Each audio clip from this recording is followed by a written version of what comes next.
Baik, Assalamualaikum warahmatullahi wabarakatuh. Alhamdulillahirrahmanirrahim. Yang kita hormati Bapak Gubernur Sumatera Barat, Bapak Profesor Dr. Haji Irwan Paina MSc, yang alhamdulillah pada hari ini beliau dalam jadwalnya sudah mengakhiri masa jabatan beliau dalam periode 2016-2021. Jadi secara total beliau sudah hampir 10 tahun mengabdikan diri sebagai kepala daerah di Sumatera Barat. Dan kami dari Sumatera Barat Leadership Forum, saya Edo Anderson, mengucapkan terima kasih banyak sudah disambut oleh Pak Gubernur dan teman-teman yang sudah hadir dalam ruangan ini, dan ada sebagian banyak di live streaming YouTube yang hadir pada kali ini. Pak Gub, izin. Assalamualaikum. Waalaikumsalam warahmatullahi wabarakatuh. Kita dari sekian banyak perpisahan Pak Gub, mungkin kami sebagian dari yang anak muda yang minta izin mengucapkan terima kasih kepada Pak Gub sudah mengakhiri masa jabatan dengan sangat baik, alhamdulillah. Dan kami pun di SBLF sudah melakukan riset di Agustus lalu, menanyakan pada 2000 sampel responden Sumatera Barat yang dengan bentuk pertanyaan bagaimana evaluasi pemerintahan Provinsi Sumatera Barat pada pandangan Bapak Ibu dalam rank sangat puas sampai sangat tidak puas. Kami mengakumulasikan itu ada 88,8% orang mengatakan total puas, dan hanya ada 11,2% mengatakan tidak puas dan sangat tidak puas. Secara total itu apresiasi dari masyarakat Sumatera Barat, walaupun tidak terasa secara gaung euforia perpisahan Pak Gub, tapi secara real di bawah masyarakat sudah mengapresiasi atas kerja ini. Pertanyaan menarik Pak Gub dari hal yang ingin kami tanyakan. Ada pertanyaan-pertanyaan muncul di sebulan terakhir ini tentang legasi yang Bapak Gub tinggalkan di Sumatera Barat selama 10 tahun ini. Ada beberapa poin Pak Gub: pendidikan, kesehatan, ekonomi, infrastruktur, sosial budaya, tanggap bencana. Bisa dijawab secara keseluruhan atau sebagian Pak Gub? Ya, jadi begini Edo ya, perlu diluruskan terkait dengan legasi. Ada yang mengatakan legasi itu bangunan. Siap. Padahal bangunan yang bangun bukan kita, bukan gubernur, asal ada uang bisa dibangun. Tapi mencarikan uang ada baru bagus. Tapi kalau legasi dalam bentuk bangunan kan yang ngebangun desainer, ya arsitektur, kemudian kontraktor, asal ada uang bisa aja. Ya. Jadi itu kan gimana hebatnya. Oke, tapi yang legasi itu yang saya maksud bisa kita apresiasi kalau itu memberikan dampak bekas kepada masyarakat untuk perbaikan kesejahteraan, pendidikan, kesehatan dan sebagainya. Itu baru. Ya. Tapi kalau legasi hanya berupa Fisik. patung fisik itu kan kayak berhala aja. Ya. Sesuatu yang ada tapi kan hanya untuk dilihat, tidak ada apa kan tergantung uang. Ya. Jadi itu ya pertama. Yang kedua, memang yang paling cocok menyebut rasa dampak pengaruh dari kebijakan sebagai gubernur adalah masyarakat.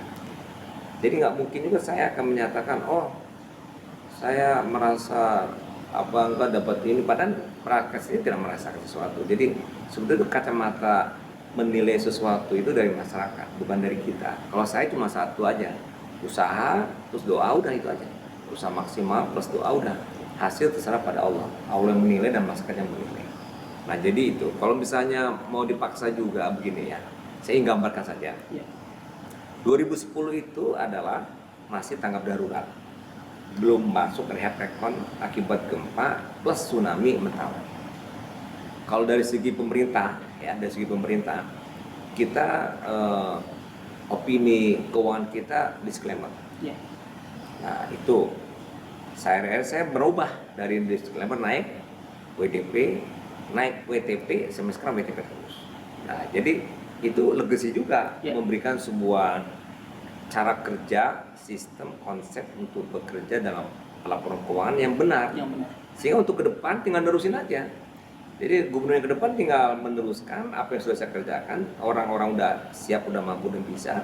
Tinggal kita kawal, kita kontrol untuk supaya on the track terus itu kan. Nah itu. Terus juga waktu 2010 pendapatan per kapita 15 juta per orang. Nah sekarang sudah 47 juta, naik 3 kali lipat lebih gitu kan. Nah itu kan memberikan suatu gambaran upaya kita mensejahterakan masyarakat dengan berbagai macam cara. Nah cara yang sudah dibakukan, disistemkan oleh pemerintah ini juga satu peninggalan juga, legasi kan peninggalan kepada ke dalam untuk supaya dia bisa meneruskan sehingga naik terus. Nah, di antaranya untuk pendapatan ada bicara inflasi. Satu-satunya gubernur yang 3 kali mendapat penghargaan nomor 1 inflasi, pengendalian inflasi Sumbar. Ya. Dan di luar itu kita dapat nominasi terus. Nah itu kan mengendalikan inflasi dengan TPID bersama BI itu kan ada sistem juga. Ya. SKPD kerja untuk mengendalikan cabai, mengendalikan jengkol sebagai inflasi, mengendalikan bawang, ada tepung, itu kan kerjasama dengan itu udah sebagai suatu hal yang kita tinggalkan juga. Ya. Terus kinerja Lakip pada waktu itu nilai 56, sekarang udah hampir A nilainya. Nah artinya meningkat pesat ya. APBD kita di bawah 2 triliun, sekarang udah, kalau nggak ada COVID udah lebih 7 triliun ya kan. Nah kemudian juga PAD kita di bawah cuma 800-an, sekarang udah hampir 3 kalau nggak salah ya. Nah itu yang begitu-begitu kan sesuatu yang di dalam internal. Terus kita melakukan reformasi birokrasi dengan pendekatan promosi kepada pegawai dan juga yang masuk kemarin itu pakai tes. Ya. Itu tes itu udah sistem juga kita buat. Jadi untuk mutasi jadi eselon 2 tuh ada tes. Kalau nggak lulus tes nggak bisa. Ya. Nah itu kan tidak semuanya. Nah ini sistem di BKD kepegawaian banyak sekali. Kemudian sistem pelayanan publik udah pakai IT segala macam. Nah ini kan sesuatu yang sudah kita jadikan bagian dari kegiatan yang kita jadikan peninggalan untuk diteruskan ke depan oleh gubernur berikutnya. Di situ ada bidang pendidikan, ada bidang kesehatan. Kalau kesehatan mungkin kita nangani COVID termasuk yang terbaik. Ya kan? Nah, itu juga bagaimana testing, tracking, treatment 3T dan bagaimana upaya kita ke 3M, masker, menjaga jarak dan cuci tangan itu kan ada perda juga. Nah, perda ini kan sudah menjadikan suatu rujukan konsep sistem untuk menjalankan ke depan agar orang ikut protokol kesehatan. Sehingga demikian tidak terkena banyak. Ya kan? Kemudian bidang ekonomi tadi. Kita kemiskinan jauh di bawah rata-rata. Dari dulu hampir 10%, sekarang cuma 6%. Nah, kalau pengangguran memang mendekati, tapi itu ada penjelasan sendiri dari segi culture orang Minang yang nggak mau kerja di kerja kasar, sehingga puluhan ribu peluang kerja itu diambil oleh orang-orang dari luar Sumatera Barat. Nah itu ya. Terus banyak kalau misalnya kita lihat tadi pendidikan, kesehatan, ekonomi ya, kesehatan pun meningkat pendapatannya, infrastruktur. Kalau dibandingkan dengan provinsi tetangga mungkin kita masih termasuk yang bagus, yang baik. Ini pengakuan dari Menteri Pak Basuki dulu, Menteri Pak Joko Kimanto begitu. Ya kita pun bisa merasakan masuk ke provinsi tetangga jalan jelek, kita bagus gitu kan. Nah sosial budaya juga, kalau saya pribadi kan meninggalkan legacy pantun. Ya, setiap saya sambutan mengeluarkan pantun. Pantun itu kan satu nilai budaya Melayu. Minang, Melayu, pantun biasa. Selama ini kan nggak pernah dibaca kecuali ketika acara adat, itu pun 1-2. Karena ini dulu bahasa komunikasi kita, nah ini kan kita budayakan. Nah kalau infrastruktur untuk sosial budaya kita tinggalkan teater budaya yang tepi laut itu kan nanti bentuk kapal sampai ke jalan di Ponorogo itu kan. Nah terus juga kalau infrastruktur ada main studio. Kalau Masjid Raya waktu saya masuk masih tonggak, sekarang udah selesai, ya kan. Terus juga termasuk kereta api airport ya, termasuk juga kalau 9 itu juga di zaman saya semua. Ya. Nah kota bencana, alhamdulillah 2010 tadi saya sebelum kali ada di ruangan, nanti bisa kalau melihat. Ketika saya buka lemari kan saya mau pindahan hari ini. Jadi ada barang-barang saya buka, ada 3 piagam dari BNPB, kita termasuk penanganan bencana tercepat 2010, terus laporan keuangan yang terbaik 2010 juga. Terus menggerakkan ekonomi akibat itu ada ininya. Itu ketika bencana 2010 saya jadi gubernur dan itu kan saya pun dilantiknya kan di garasi DPRD. Saya 6 tahun nggak ngantor. 6 tahun saya nggak ngantor. Karena kantor saya masih belum diperbaiki, saya utamakan yang lain dulu. Nah diakhiri lagi oleh COVID. Nah COVID pun juga termasuk yang terbaik. Nah jadi legacy itu menurut saya apa yang ditinggalkan baik dirasakan oleh yang lain juga kebaikannya, apalagi oleh masyarakat. Nah, jadi tidak harus berupa bangunan, tidak harus, tapi sesuatu yang kalau bangunan menara kan kayak jadi berhala aja nanti, nggak ada dampaknya. Nah, gitu. Ini. Oke, sebenarnya Pak. Ini memang legacy ini harus secara pola pemikiran masyarakat harus duduk juga sebenarnya. Tidak semuanya bentuknya bangunan ya. Tapi banyak legacy yang beliau tinggalkan 10 tahun ini yang dirasakan betul oleh masyarakat, dan itu memang mau kita potret dengan pertanyaan-pertanyaan dalam riset kami di SBLF di masyarakat. Satu yang bisa diambil adalah secara kesimpulan masyarakat. Kita menarik karena survei ini tidak satu kali kita lakukan, hampir kita selalu dalam tahun 2020 saja sudah 3 kali itu, terakhir di Agustus 2020 mengatakan secara totali di atas 80% masyarakat Sumatera Barat sudah puas terhadap kinerja pemerintah Sumatera Barat. Yang kedua Pak Gub, kita beda konteks dari pertanyaan pertama. Ada fenomena kada yang tidak akut dalam pengamatan di lapangan. Ada 11 kada Pak Gub yang saya amati di lembaga. 8 kada saja yang akut dalam rentang 5 tahun terakhir ini. Menurut Pak Gub ini antisipasi kedepannya untuk keadaan terpilih 2020 seperti apa? Saya terakhir Pak Gub lihat Pak Gub tadi siang, Pak Gub Khatib, Pak NA jadi azan, masuk ini masuk di YouTube. Jadi viral jadinya.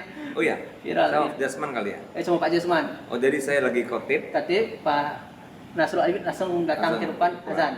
Habis itu selesai azan, saya khotib udah habis. Jadi hanya captionnya itu khotib saya nggak dikeluarin nggak lengkap dikeluarin. Jadi assalamualaikum aja masuknya. Assalamualaikum. Tapi ini menjadi poin yang sangat bagus bagi kepala daerah lain. Ini contoh panutan akur selama 5 tahun. Jadi nanti kirim ini. Videonya nanti dikirimin siap. Jadi menarik. Dipuji. Jadi karena hampir perpisahan 5 yang terakhir 13 daerah ini yang di DPRD banyak tidak hadir, satu wali kota yang hadir nggak ada wakilnya. Kita hadir terus tadi. Salat terima hadir. Tadi pagi hadir. Tadi malam juga di BI hadir. Dengan Forkopimda hadir terus. Tadi pagi main sepeda. Itu bisa keluar juga tuh fotonya. Siap. Tadi pagi main sepeda kita. Kalau itu topiknya. Mutar di Padang. Siap. Saya minta nih Jasman. Abis ini viral keluar lagi nanti. Siap. Tadi pagi. Percontohan. Jadi, jadi menurut Pak Gub antisipasi untuk kepala daerah terpilih sekarang 13 daerah ini nanti seperti apa? Ini kan sangat penting bagi masyarakat melihatnya. Jadi begini ya. Saya agak susah mulai dari mana. Tapi yang penting gini. Harus punya pemahaman yang sama. Baik kepala daerah dan wakil bahwa satu, dengan kebersamaan itu akan baik. Ya. Tidak bersama pasti tidak baik. Siapa yang merasa tidak baik kedua-duanya dan paling tidak baik kepada wakilnya. Ya. Kepala merasa tidak baik dengan tidak bersama, tapi wakil akan paling tidak baik kalau dia tidak bersama. Ya. Oke. Waktu yang kedua, rugi, banyak pekerjaan nggak selesai.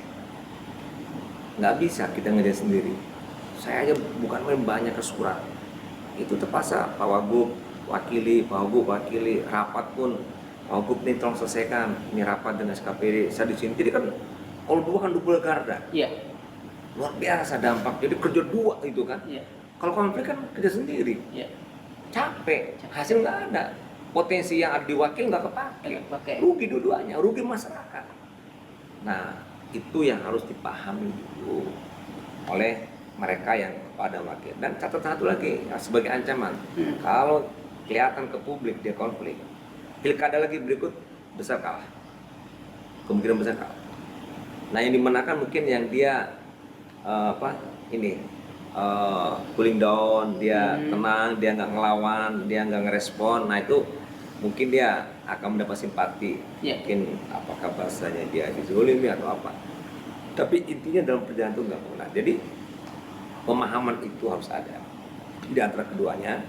Pemahaman peraturan pemerintah, peraturan Mendagri, ya PP, Permendagri, undang-undang juga ada. Bagaimana peran wakil dan peran kepala daerah. Itu harus paham juga. Paham akibat, paham ke depan apa yang terjadi kalau rusak, paham bahwasanya kita akan rugi semua, dan paham undang-undang peraturan yang menyatakan kalau wakil itu hanya membantu. Nah, sampai ke tingkat paham tadi itu masih bisa kita kondisikan mereka untuk paham. Yeah. Tapi yang susah itu bukan dari segi paham. Kalau paham ini domainnya domain kognitif. Yeah. Yang susah adalah kepribadian, karakter. Kalau udah karakter susah. Jadi karakternya tuh karakter ingin dominan, karakter dia ego, karakter dia ingin menguasai, karakter dia ingin ya mungkin mau menang sendiri. Nah karakter ini berdampak konflik. Nah karakter ini memang idealnya ya pembentukan dalam lingkungan keluarga di awalnya, atau waktu dia kecil. Kalau udah besar ya, kalau karakternya dia punya ambisi kan nggak bisa. Kalau nggak bisa saling mengalah kan nggak bisa. Kalau nggak saling percaya nggak bisa. Tapi pemahaman bisa dipahamkan. Tapi ketika jatuh ke karakternya dia, itu repot. Jadi kalau saya lihat yang disebut tadi ada 11 yang nggak cocok itu, pertama bisa jadi karena pemahamannya kurang. Ya, pemahamannya kurang. Nah, yang kedua karena karakter. Dia ingin mendapatkan lebih, dia ingin mendapatkan apa yang banyak dan sebagainya. Nah, ini menguasai. kejadian. Nah, tapi ada kalau seandainya ada satu ya kan kepada dan wakilnya dua nih. Ya. Satu di antara mereka yang cenderung mengalah itu agak aman. Ya. Nah, kenapa aman? Karena ya kalau udah mengalahkan, oh Pak gini, oh silakan Pak, kan udah diem. Ya. Oh Pak, saya mau ini mungkin minta eselon 2-nya dari kampung ini, oh ya oke silakan. Nah, jadi udah itu kalau udah begitu tuh aman, ya kan? Tapi kan nggak mungkin memenuhi kehendaknya wakil terus. Ya. Wakil juga harus tahu diri juga, saling menghargai, saling menghormati. Tapi intinya rakyat rugi, intinya kita pun rugi. Ruginya nggak jalan pemerintahan dengan baik, dan rugi kalau dia akan maju lagi nggak dipilih orang. Ya. Kenapa orang nggak suka rakyat itu dengan pimpinannya yang konflik, yang berantem? Nah, kalaupun nanti di luar sana dia diantem, dia harus sabar. Ya. Nah, jadi memang fakta banyak yang konflik. Kenapa demikian? Karena kurang saling memahami, kurang saling mengerti. Kalau dibuat begitu bisa. Saya masih muda dibanding Pak Nasrul Habib. Tapi Pak Nasrul Habib sudah pengalaman wakil bupati 3 kali. Nah, saya baru gubernur sekali kalau kasusnya sekarang ngapain ini. Ada juga mungkin ya yang lainnya sebagai pelengkap ya. Ya. Nah, tapi yang jelas penentu nanti ada di karakternya. Ya. Kalau karakternya oke, dia oke. Nah, itu aja. Ya. Terima kasih banyak Pak Gub. Nyambung dengan tadi Bagus singgung sebenarnya fenomena incumbent mayoritas kalah dalam pilkada 2020 lalu. Menurut Bapak sebabnya apa dan bagaimana ke depan incumbent untuk dapat terpilih kembali dalam pilkada putaran kedua mereka nanti? Itu baca artikel saya kemarin. Ya, ya. Incumbent kalah itu. Ya. Itu jawabannya adalah dari segi budaya. Ya. Udah jadi yang kalah itu bukan dari segi kinerja, bukan dari segi prestasi. Itu hebat-hebat. Ya. Pak Ramlan tuh hebat. Pak Indra Joni juga. Pak Indra Joni juga hebat. Iya. Infrastruktur bangun. Sebelum Pak Ramlan mengarahkan Pak Ismet Anggis, Pak Ismet Anggis itu hebat. Iya. Dulu Irzal Ilyas dikalahkan sama Julefian Ijal itu hebat. Iya. Pak Beni apa bagusnya ketika dikalahkan sama Yusuf Lubis? Hebat Pak Beni itu. Dia dapat penghargaan banyak dan dia mengurangi dana keluar untuk belanja pegawai untuk pembangunan. Hebat. Iya. Pak Marlon juga dikalahkan juga waktu itu pasti bagus nama dia. Adi Gunawan dikalahkan juga, Adi Gunawan itu luar biasa. 7% pertumbuhan ekonomi dan dia buat gor, dia buat sekolah, dia buat rumah sakit, buat apa. Kalah. Itu bukan di kinerja, tapi di masyarakat minatnya. Iya. Nah, apa di masyarakat minat? Pertama, masyarakat minat itu egaliter. Egaliter. Dia dengan pemimpin itu nggak tinggi-tinggi banget, didulukan selangkah dengan serangkaian. Iya. Dengan egaliter ini berarti kan dia tidak patron klien. Ya. Dia tidak begitu mengagungkan, biasa aja. Satu. Jadi yang salah itu bukan di pilkadanya, tapi di kitanya tuh yang punya ketidakpuasan yang tinggi. Ya. Sehingga apa yang dikerjakan oleh pimpinan kurang aja. Ya. Ya, karena kepuasan. Walaupun tadi Edo mensurvei berkali-kali, saya di atas 80-an, 88, 87 yang mengatakan puas. Nah, itu memang luar biasa menarik kalau kita telah demikian. Itu biasa karena sudah menjadi ujung. Ya. Kalau saya di tahun keempat atau kelima pertama itu mungkin nggak keluar ini. Ya. Kenapa? Karena ini kan maju sekali maju. Kalau sekarang kan saya udah habis. Ya. Dan nggak ada beban masyarakat. Ya. Dan dia memuji saya sekarang udah mulai. Oh SML SMA dulu nyerang saya, sekarang udah mulai yang memuji saya. Ya. Mengucapkan terima kasih segala macam banyak. Wartawan-wartawan yang dulu nyerang pun udah mulai. Jadi kalau udah nanti saya menikmati pujian. Karena saya menikmati kan udah kerja, udah selesai. Ya, selesai. Pada saat saya bekerja itu tidak bisa menikmati pujian, karena bisa jadi besok saya gagal. Kalau sekarang saya udah nggak gagal, nggak ada kerja lagi kan nggak ada gagal nggak berhasil. Yang di komentar yang dulu. Ya. Jadi kalau ini komentar dulu yang berhasil ya alhamdulillah aja orang mengapresiasi. Nah jadi itu letaknya itu bukan pada incumbentnya, tetapi pada kita yang ketidakpuasannya tinggi. Kita juga tadi egaliter satu, terus ketidakpuasan. Jadi kepuasan kita tinggi sehingga muncul tidak puas saja. Ya. Nah itu kan ada. Kemudian budaya kita mengkritik, luar biasa mengkritik atau mungkin bahasanya mencemeh. Atau dia tuh memberikan suatu ungkapan kata yang ya orang Minang pandai bicara. Nah, itu sebetulnya biasa, tapi itu kejadian yang menggambarkan bagaimana orang Minang. Nah yang begini terakumulasi sehingga dia mudah saja ganti-ganti. Ya. Kalau hebat hebat seorang senenyo, kalau pandai seorang senenyo, kan begitu. Ya. Nah, yang mencetus kemudian ini kemungkinan ya, saya baru menduga, tapi yang jelas kan begini. Karena gagal enggak dia hebat-hebat, berhasil.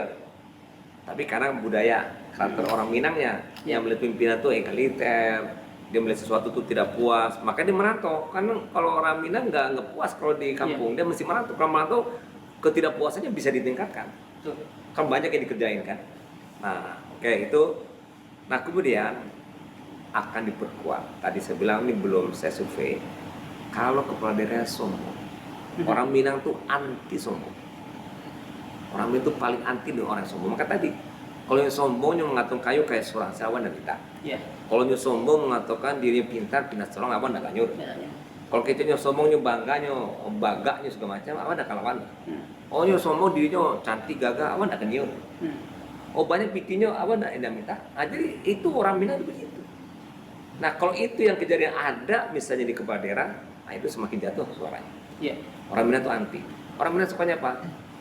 Kita tawadu, rendah hati, ya. Kemudian kita ya nggak sombong. Oh punya gelar banyak, nggak usah disebutin, biar aja orang nyebutin. Oh dia punya uang banyak, jangan disebutin, biar orang nyebutin. Terhormat, itu bagus. Nah jadi banyak analisa yang kita buat, kalau incumbent tumbang itu banyak. Dan itu hanya terjadi di Sumatera Barat kalau incumbent tumbang. Di daerah lain incumbent itu modal menang. Modal menang. Dan partai-partai politik selalu mendukung incumbent. Di sini kalau incumbent potensi kalah. Kenapa? Yang lain menang karena yang lain baru janji. Kalau yang incumbent kan udah nggak bisa janji. Akhirnya merosot terus suaranya. Dihantam merosot terus. Kalau yang baru pendatangan mengubar janji. Saya akan kan begitu. Nah orang Minang pun ketika diberi janji dia berharap dipilih nih. Nah kalau yang 5 tahun dia nggak bilang saya akan 4 tahun 5 tahun asik pada jauh aja. Kini lo baru akan ya. Nah, tapi kalau mau buktikan, makanya saya 5 tahun pertama setelah selesai mau kedua waktu kampanye, kan saya membuktikan. Ada foto-foto apa black out kalau 9 kereta api, Masjid Raya, kemudian apalagi banyak saya sebutin ada tuh juga gedung kebudayaan juga segala macam, convention hall, studio segala macam saya bayangin, saya masukin. Nah itu membuktikan saya udah kerja dan akan ini capek. Nah itu kelihatannya masyarakat suka gitu. Begitu. Mas Bagus.